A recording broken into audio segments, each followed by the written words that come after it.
بسم اللہ الرحمن الرحیم۔ سبسکرائب کیجئے ہمارے چینل کو اور بیل آئیکن کو دبائیے ہماری لیٹسٹ ویڈیو سب سے پہلے دیکھنے کے لیے۔ اگلے مصاحب ہیں عفان گودرگی، متعلم عربی ششو، جن کی تقریر کا عنوان ہے افراد کے ہاتھوں میں ہے اقوام کی تقدیر۔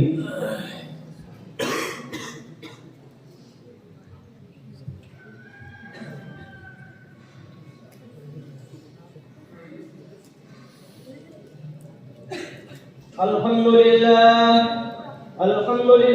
نحمده ونستعينه ونستغفره ونعوذ بالله من شرور أنفسنا ومن سيئات أعمالنا، من يهده الله فلا مضل له ومن يضلله فلا هادي له، ونشهد أن لا إله إلا الله وحده لا شريك له، ونشهد أن سيدنا ونبينا ومولانا محمدا عبده ورسوله، أما بعد، فأعوذ بالله من الشيطان الرجيم، بسم الله الرحمن الرحيم، واعتصموا بحبل الله جميعا، صدق الله العظيم۔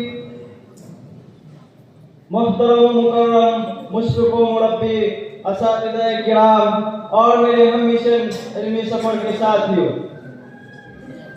آج میری تقریر کا موضوع ہے علامہ محمد اقبال کا یہ شعر ہے، افراد کے ہاتھوں میں ہے اقوام کی تقدیر، افراد کے ہاتھوں میں ہے اقوام کی تقدیر، ہر فرد ہے ملت کے مقدر کا ستارہ۔ قومیں ہمیشہ افراد سے بنتی ہے، مختلف افراد جب ایک نظریہ کے تحت جمع ہوتے ہیں تو قوم وجود میں آتی ہے۔ ترقی اور سربلندی کی خواہش ہر قوم کے اندر موجود ہوتی ہے، مگر جس طرح ستارے کی روشنی سے آسمان جگمگا اٹھتا ہے، اسی طرح قوم کی ترقی بھی افراد کی ترقی سے عبارت ہوتی ہے۔ ایک فرد بجا جب کچھ نہیں ہوتا، مگر جب ہر فرد کی ترقی کے حصول کے لیے تمام قوتیں صرف کر دیتا ہے اور پھر افراد کی اجتماعی ترقی و خوشحالی ملتے قومی ترقی کا روپ اختیار کر لیتی ہے۔ آسمان پر جگمگاتے ہوئے ستارے ہو یا زمین پر بلند کے چھوٹے ہوئے افراد، یہ سب مل کر ہی اپنے ماحول معاشرے کو حقیقی سربلندی سے ہمکنار کرتے ہیں۔ علامہ اقبال نے کیا خوب کہا ہے، فرد قائم رت ملت سے ہے تنہا کچھ نہیں، فرد قائم رت ملت سے ہے تنہا کچھ نہیں، موج ہے دریا میں اور بیرون دریا کچھ نہیں۔ برادران عزیز، علامہ اقبال نے ہر فرد کو ملت کے مقدر کا ستارہ بنا کر اتحاد و اتفاق کا سبق دیا۔ انہوں نے ہمیں پیغام دیا کہ اگر قوم کی ترقی عزیز ہے تو اپنے انفرادی مفادات کو قربان کرنا ہوگا، قربانی و احسان کا مظاہرہ کرنا ہوگا، قوم ترقی و خوشحالی قربانی و احسان کا مظاہرہ کرنا ہوگا، اپنی ترقی کو قوم و ملت کی سرفرازی سے منسلک کرنا ہوگا۔